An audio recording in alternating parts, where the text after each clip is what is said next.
మూడవ మాట మొదటి మాట తండ్రికి చెప్పాడు ఆయన, రెండో మాట దొంగకి చెప్పాడు, మూడో మాట తల్లికి చెబుతున్నాడు. తల్లికి అంటే ఆయన పుట్టుకకు కారణమైన, అంటే ఈ యొక్క ఫ్లెషియస్ లైఫ్, అంటే మనిషిగా అని బ్రతకడానికి కారణమైన మనిషికి చెబుతున్నాడు, అంటే తల్లికి చెబుతున్నాడు. ఏంటంటే యోహాను సువార్త 19వ అధ్యాయము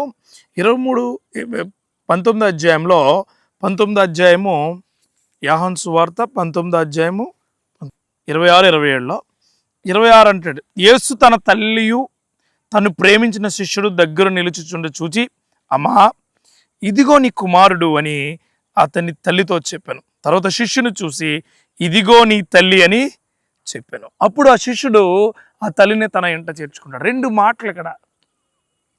తల్లిని చూసి చెప్తాడు ఏంటో తెలుసా, ఇదిగో నీ కుమారుడని. శిష్యుని చూసి చెప్తాడు ఏంటో తెలుసా, ఇదిగో నీ తల్లి అని. అంటే ఏంటి? మానవ సంబంధాలు ఈ భూమి వరకునే ఉంటాయి, ఆయన ప్రేమ ఎల్లకాలము నిలుస్తుంది. 2 విధానాలు చూడాలి ఇక్కడ మనం.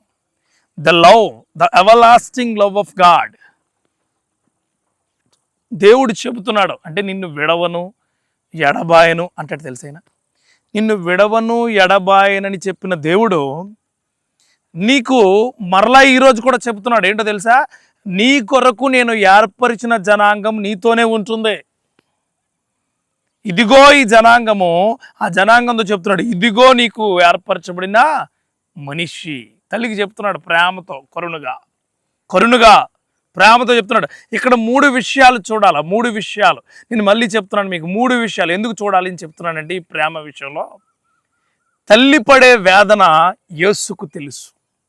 తల్లి పడే వేదన యేసుకు తెలుసు. పెంచింది, పాలిచ్చింది, పెంచింది, సాకింది, దగ్గర నుంచి చూసింది. అయ్యో నా కొడుకు అనే ప్రేమలో ఉంది. ఆ ప్రేమను యేసయ్య అర్థం చేసుకున్నాడు.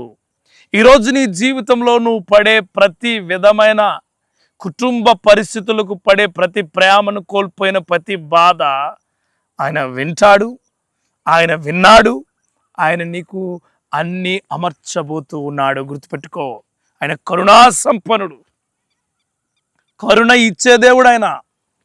ఈరోజు ఈ 3వ మాట నీ జీవితానికి తాకుతుంది. ఏంటో తెలుసా, ఇదిగో నేను ఏర్పరచబడిన బిడ్డ నీ బిడ్డ. ఆ బిడ్డతో అంటున్నాడు, ఇదిగో నువ్వు నీకు ఏర్పరచబడిన తల్లి, ఈమె నీ తల్లి. ఇక్కడ ఈవిడికి బిడ్డ దూరం అవుతున్నాడు, ఆయనకి తల్లి లేదు.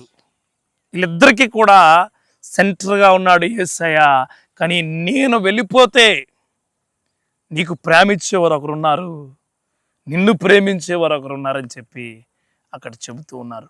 నా సహోదరుడా, నీ యొక్క జీవితంలో, నీ ఆలోచనల్లో నువ్వు చూడాల్సిన పరిస్థితుల్లో గమనించాల్సిన విషయం ఏంటంటే, the love between you and God is always permanent. The love between you and the almighty is always rigid. అసలు ఎవ్వరూ కదిలించలేరు నీ ప్రేమనే, దేవుని ప్రేమని ఎవ్వరూ ఎప్పటికీ కదిలించలేరు. ఆ ప్రేమ ఎలాంటిది అనుకుంటున్నావు? కరుణతో కలిగినది. కరుణ అంటే ఏమనుకుంటున్నావు నువ్వు? కరుణ అంటే the mixer of emotions all together. The output is always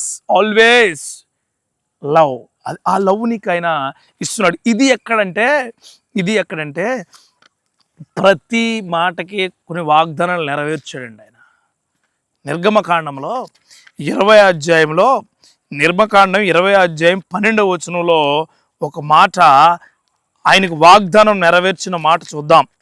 20వ అధ్యాయము 12వ వచనంలో అంటాడు ఆయన, ఏమంటాడంటే, నీ దేవుడైన యెహోవా నీకు అనుగ్రహించు దేశములో నువ్వు దీర్ఘాయుష్మంతుడవగునట్లు నీ తండ్రిని తల్లిని సన్మానించుము. వెళ్ళిపోయేటప్పుడు కూడా ఈ వాగ్దానం వదిలిపెట్టలేదు ఆయన.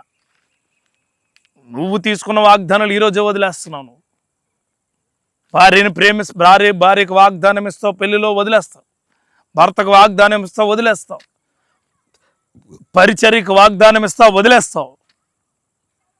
ఎన్నో వాగ్దానాలు వదిలేస్తావు. కానీ యేసయ్య వాగ్దానాన్ని వదిలిపెట్టలేదు. ఏంటి? నువ్వు దీర్ఘాయుష్మంతుడగినట్లు నీ తల్లిని తండ్రిని సన్మానించు. అంటే ఏదైతే ప్రవచనం ఇచ్చావో అది నెరవేర్చడానికే యేసే ఉన్నాడండి. ఈ లోకంలో మాటిచ్చి తప్పున వాళ్ళు చాలామంది ఉన్నారు, కానీ ఆ మాట ప్రకారం మాట నెరవేర్చగలిగిన ఒకే ఒక వ్యక్తి, ప్రేమ స్వరూపుడు, కరుణా సంపన్నుడు యేసుక్రీస్తు వారు మాత్రమే. ఆ సిలువ నుంచి నీకు వస్తున్న మాట ఏంటో తెలుసా? నీకు ఒక ప్రేమనిచ్చాను, నీ కొరకు ప్రేమని ఏర్పరిచాను, ఆ ప్రేమ నిన్ను నడిపిస్తుంది. మూడో మాట ప్రేమ కలిగిన మాట. ప్రేమ కలిగింది, క్షమాపణ కలిగిన మాట విన్నాం, రక్షణ కలిగిన మాట విన్నాం, ప్రేమ కలిగిన మాట కూడా విని ఉన్నాం. ఈ ప్రేమ నీకు కావాలి అంటే ఈరోజే ఇప్పుడే ప్రభువా నా పరిస్థితి ఏంటని నువ్వు అడిగితే ఆయన అంటాడు, నీ కొరకు నా ప్రేమ, నీ కొరకు నా శాంతి, నీ కొరకు నా క్రియలు అనుగ్రహించాను, తీసుకోవటానికి నువ్వు సిద్ధంగా ఉండమని నిన్ను అడుగుచూ ఉన్నాను. సిద్ధమేనా?